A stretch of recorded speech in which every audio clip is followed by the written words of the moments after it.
Good morning, YouTube. I hope you are all good. Let me just get past the security guard without any weird looks. Yep. Or crashing into any of the Rolls Royces or Bentleys. Something you do not want to do. Anyway, guys, I'm sorry that I have not posted in a week or so on YouTube. I did, for a short period, think I was very ill, which I'm not, which is great.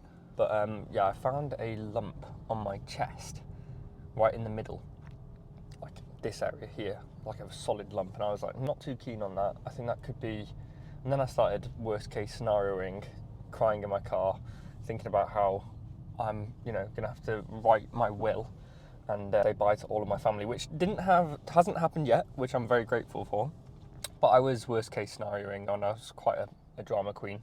Oh shit, batteries are up. Okay, we're good. Yeah, I was worst case scenarioing and panicking.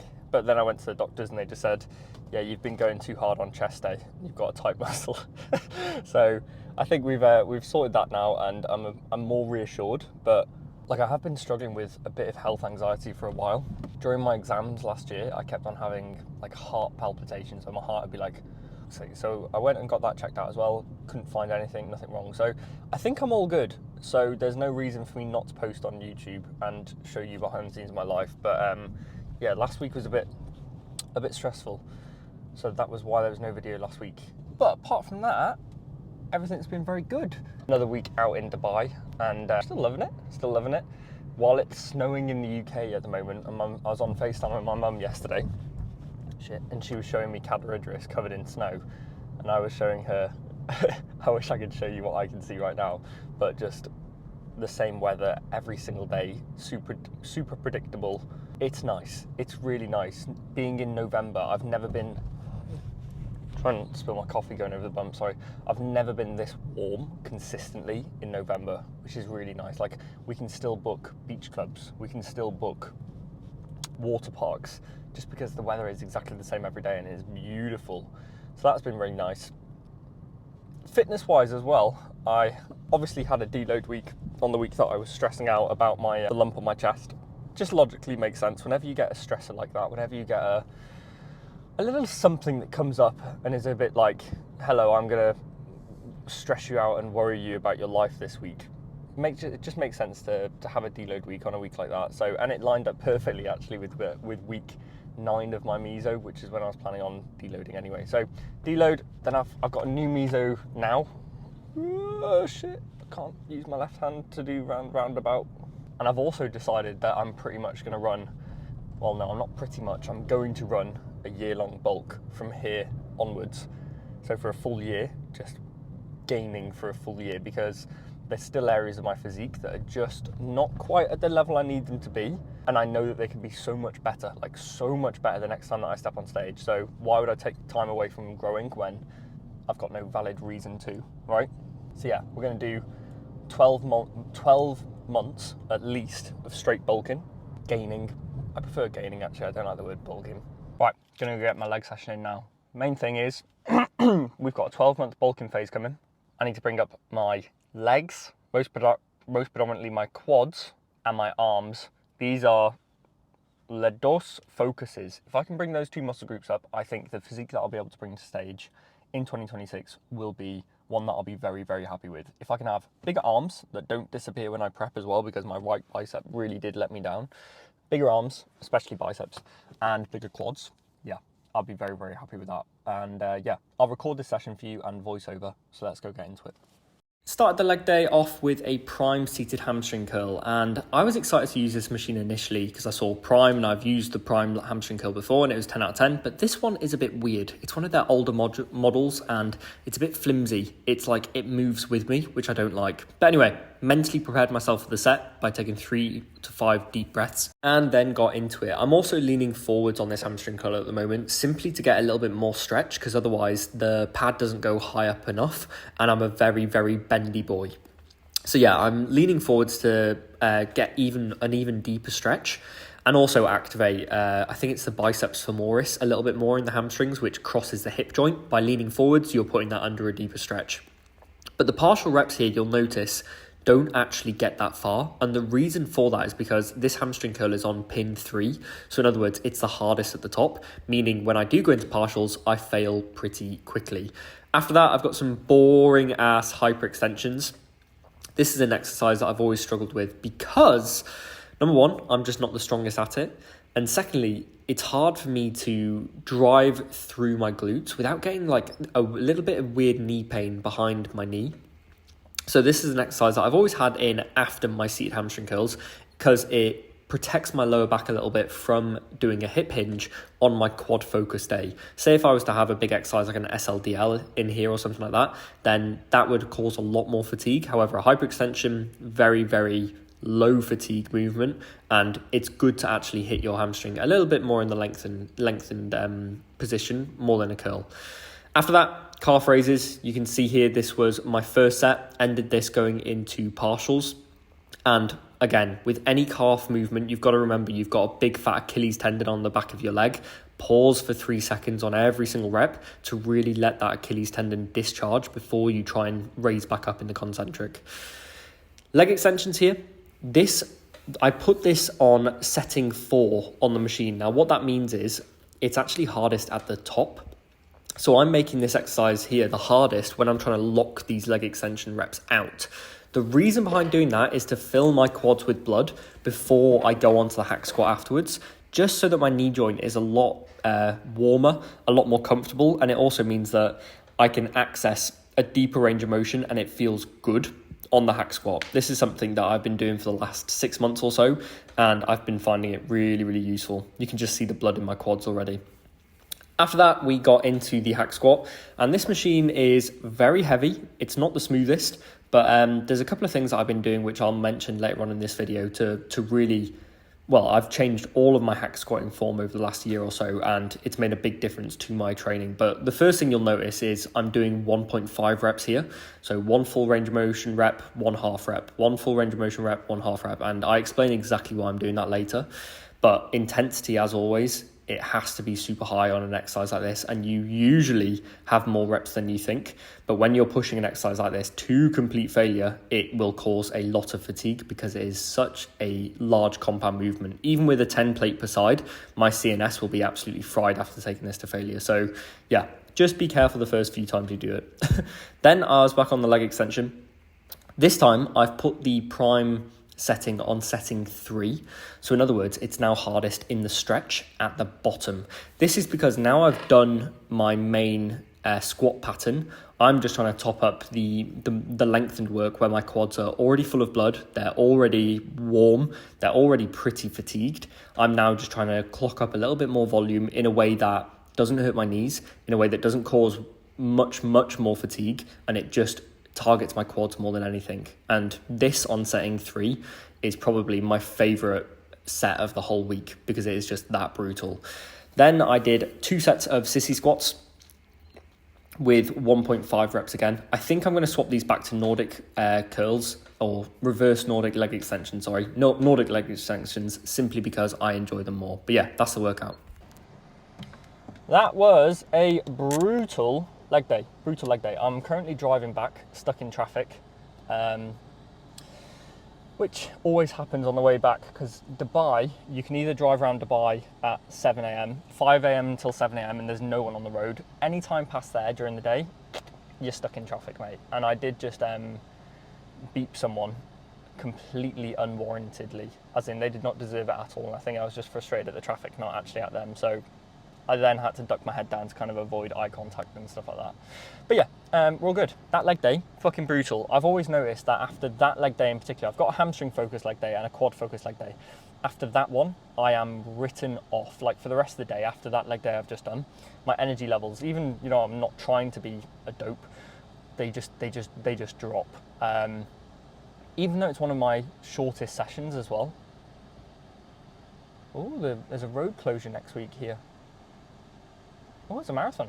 Anyway, even though it's one of my shortest sessions, it takes the most out of me just because of like the intensity of the exercises and also how accurate I've got the exercises being. Like for example, that 1.5 rep hack squat and that lengthened bias leg extension after the hack squat, they are some of the most accurate exercises I've got in my week now, where I feel like it's just my quads that are doing that. There's nothing else involved. It's just my quads doing that. And I think when you get an exercise that dialed in and then take it as hard as I did in those sessions, it can wipe you, especially when it's a bigger muscle group. If I was doing that with like a single arm cable lateral raise, I wouldn't be here going, oh, I'm so broken. Maybe I would actually, a bit of a drama queen. But yeah, I wanted to mention a little bit about like length and bias training, why I'm doing 1.5 rep hack squats, for example, and the modifications that I've made over the years to kind of get to this point with my my training as well. You gonna let me in? Good man. So I used to hack squat with my feet just mid-plate, move up and down, and I used to be able to lift, like depending on the machine, but like a load more weight. You can see on that machine that I was just using, it was literally a 10 per side. So we're not talking heavy. It's a heavy machine. It's not the best machine, but my point is, I used to be able to move, and I can move a lot more weight when I'm not doing it in the format that I am doing it. So the two adjustments that I kind of made to get it to what it is now, the set that you've just seen, was number one, moving my feet lower. Moving my feet lower, did this for two reasons. Number one, used to be plagued with knee pain. No matter where I put them on a hack squat, no matter how high, no matter what, knee pain absolutely killed me on every rep. At the bottom, they would click, they would just be so uncomfortable, be like painful, and then at the top they would just be like not want to lock out. I just hated it. My knees hated it no matter where I put my feet on a hack squat. And I kind of realized that I was not going to be able to progress my hack squat by just going up in weight and beating up my joints even more, because there would become a point where, well, actually on every single set I was doing of the hack squat, my knees were what was giving away, not my quads. That one was warranted. That beat was warranted. He almost pulled out straight into me. Okay. Anyway, my knees would be so painful that they would be the thing that failed way before my quads could even get close to failure. It's like I'd have a flickering of quad stimulus, and I'd be like, oh my God, yeah, it's happening on the last few reps. And then my knees would get painful and it would all disappear, and I'd have to stop the set because of my knees. So number one thing that I did is I started pausing my hack squats. I started right at the bottom, when my quad is the most stretched, pausing for 2 to 3 seconds there. Very, very good. Obviously it meant that I needed less weight and needed to use less weight, but that actually wasn't a problem because my quad stimulus was going up. My quads were growing as well. I wasn't having to use as much weight. I wasn't having to do as many warm-ups, which is a benefit at the end of the day. And also, it was biasing, without me knowing at the time, but it was biasing the lengthened portion of that movement even more. So in other words, when my quad was the most stretched, I was spending more time there. I was pausing there for a good 2 to 3 seconds and then coming back up. So when my quad was under the most tension at the bottom, in the deepest stretch, when my quad was in its deepest stretch, I was spending more time there. So my feet were still mid-plate, but I was pausing at the bottom. And I was like, okay, this works, this feels better, happy with this. The second adjustment I made was bringing my feet lower down on the actual platform itself. So taking my feet lower on the plate. Number one, to get more range of motion. What I was finding was when your feet are mid-plate on a hack squat, you go down to a certain point where your knees are no longer traveling forwards, right? And a lot of people don't realize this. They just carry on going down past that point. But as soon as your knees actually pass, like they're going forwards, and then you get below parallel, your knees will then actually start coming back towards you. And when your knees are coming back towards you, that's no longer your quad stretching. That is no longer quad range of motion. And I wanted to do hack squat solely for the purpose of quads. Like I've been wanting to grow my quads for years, and I was happy to play around with loads of different methods to get them to grow. So by putting my feet right at the bottom of the plate and letting my heels even come up a little bit, it was allowing me, and I was letting my heels come up naturally, by the way. So I've got feet planted flat. As I was going down on the hack squat, my heels would just come up slightly as I passed that parallel point so that my knees could carry on traveling forwards. If instead I kept them flat, my knees would then start coming back towards me, and I'd get other muscle groups like a little bit of glute involved there as well. But the tension would go off my quads. If I let my heels naturally climb just a little bit, it enables my knees to carry on going forwards and me to get an even meatier quad stretch. So that's reason number one. Reason number two, which is actually almost happened by accident, but also happened from me going, oh, I wonder why that guy's doing that. Let me try it out and see how it feels. I started doing the hack squats like this with my heels coming up off the pad a little bit at the bottom. And what I realized was it actually changes the resistance profile of the movement. It actually changes the resistance profile of the movement a little bit. So in other words, it changes where this hack squat is the hardest. Because if you think about it, your knee is the pivot point for your quad. So imagine I'm just going to tell you how I think about this. Imagine you've got a load of little guys inside your quad, pulling on the tendon that goes over your knee, right? They're pulling on that. The further your knee goes away from your heel, the harder the leverage is, the bigger the moment arm is. Because if you think about it, like when they're stacked on top of each other, it's easy to pull because it's just a right angle.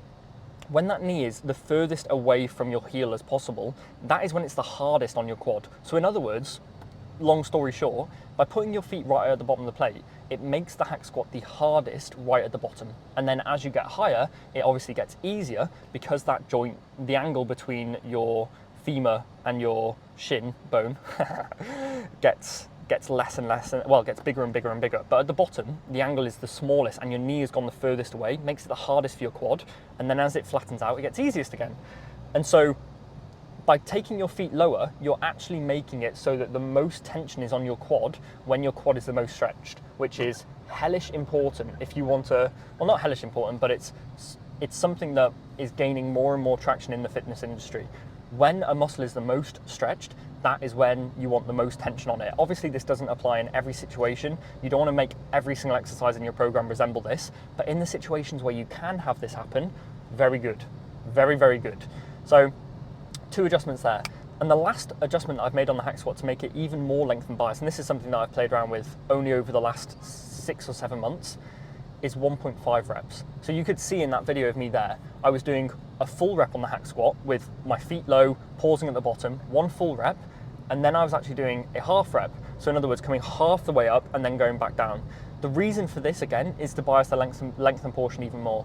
So we're getting into the lengthen portion, we're pausing there, we're getting even deeper by putting our feet low, we're making it hardest there by putting our feet lower as well, and now we're trying to spend more time in that lengthen portion. So there's so many different variables and so many different things that you can do to bias it even more. And do this if you want or if you don't want to, but this is something that I've been playing around with for a year and it's worked disgustingly well for my quads. But by doing 1.5 reps, you're literally you're pausing at the bottom anyway, but you're in that really stretched portion at the bottom, you come up halfway to do a half rep, and then you go straight back down into that lengthened portion again, and then you do a full rep again. So all it's doing is imagine this is the total time you spent in that set. It's just swaying that total time to be like, okay, this much time is going to be spent in the lockout, this much time is going to be spent in the stretch. And just by biasing a little bit more towards the stretch, I get more stimulus out of those sets because of that. I get more soreness the next day, I get more sensation during the actual set, I feel it more in my actual quads that are failing. It's not my knee pain towards the top. And also it keeps it keeps your groove on the set better. Now, this is a weird thing to describe, but when your knees are tracking right and your quad is being stretched. As soon as I lock out on a hack squat, my joint positions change so that it almost puts me out of position, and then on the way down it doesn't quite feel right. I have to adjust, and then I get the stretch back on my quad. By doing 1.5 reps, on those 0.5 reps, you're constantly staying in that position where it's just your quad working.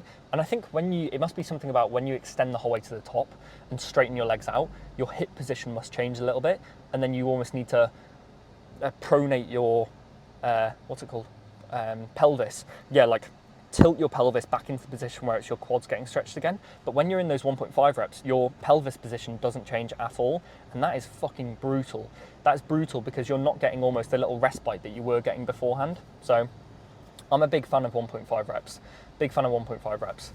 And I also had a chance to do some posing post-workout so that you guys can have a look at my starting physique for this 12-month bulk. And I think this is probably the prettiest that my physique is going to look over that period.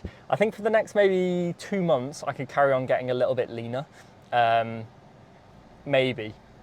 But I think past that, it's going to be literally me just putting on weight very, very, very nice and slowly, the definition fading away.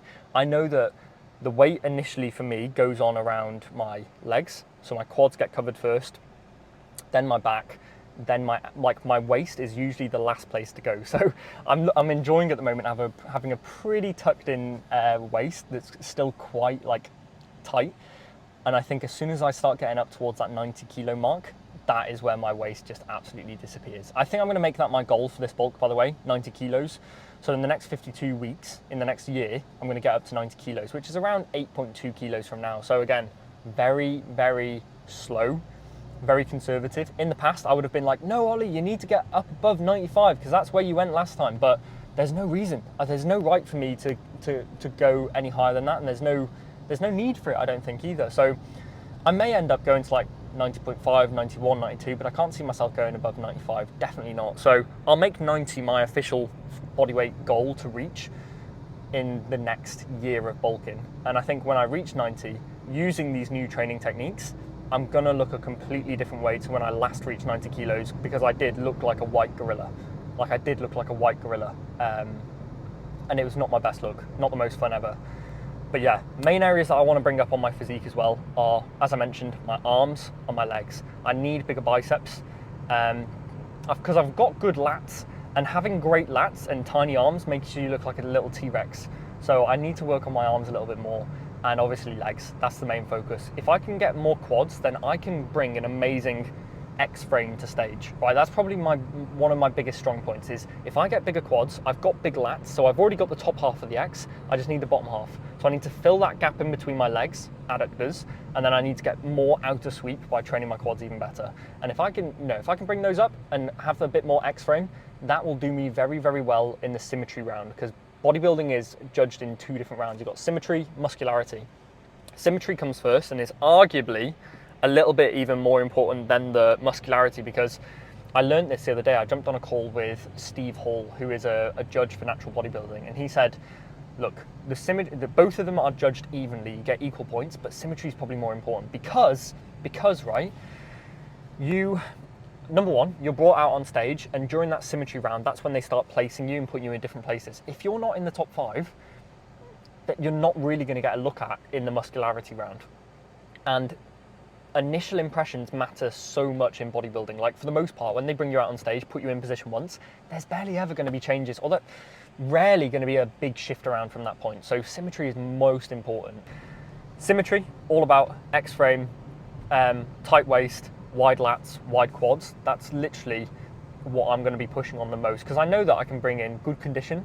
I know that my muscularity will be decent. I haven't got the most muscle. I definitely won't have the most muscle on stage, but my condition is 10 out of 10, and I'll be able to really, really bring good condition. I know that because my genetics literally just favor that. My genetics favor me being able to get very, very lean quite easily. So that's a strong point of mine. So if I can bring up how well I score in the symmetry round because of an amazing X frame and get diced as fuck, I think that is probably the game plan that will make me most competitive. And what I need to do that is bigger quads more than anything, and then bigger arms. So yeah, that is the plan of action. I'm going to go back now and have my first meal, which is a liquid calorie meal, literally a banana protein shake. And that's because at the moment I just do not want to eat. The idea of cooking something up first thing in the morning cannot be asked. I'm experimenting with a bit more of a meal plan approach at the moment as well, where I am just eating the same meals. Banana milkshake for breakfast, chicken kebabs and rice as the next meal, chicken kebabs and rice for the meal after that, and then for tea, it's either like cream of rice or a meal that me and Evie are making up. If I'm pushed for time, can't be asked cooking, I'll make cream of rice. If me and Evie have got a bit more time and we want to have a nice meal, then we'll either cook up like a steak and chips if it's a Saturday, or salmon and rice or something like that. But honestly, it's taken a load of decisions away from me, and it just is making life a lot easier, because when you're trying to push in a lot of calories when you're not hungry, the last thing you want to be doing is deciding what to eat on every single meal. Deciding, okay, I'm going to eat this next. Deciding, oh shit, okay, what am I going to have for my next meal? Okay, it's going to be this. Okay, well, it's going to be this. Like, it's tough to make that decision, and like the decisions just compound. It's like, okay, I've just decided what to have for lunch. Now I need to decide what to have for my next meal, even though I've only just finished. Like, it's horrid. So, and I've changed my opinion on this completely, because I used to be of the opinion like, nobody needs a meal plan. Why would you need that? That's just adding in restriction when you don't need restriction. And that's because when I went through prep, I lost 26 kilos without following a meal plan, simply because I wasn't under a load of restriction. I wasn't under a load of like pressure. I was fine. I was eating 3,000 calories, 2,004 to 3,000 calories. I was not under food focus. It was the easiest period for me food-wise, and I didn't have to make a load of decisions because I had set meals and I just picked which one that I kind of wanted out of the ones that I was making. And if I went out for a meal out, then I could just track it like that. It was fine. It's now when I'm struggling, when I'm actually in a bulking phase in an off season, where I'm having to eat more food and there's more decisions there. That is when I'm actually finding it more difficult. So when most people would err on the side of like going more flexible during an off season, being more rigid during a prep, I think I'm always the other way around when it comes to nutrition, because I'm actively like very uncomfortable when it comes to nutrition every single day at the moment. I don't want to be eating this much food, but I'm having to eat this much food to gain weight.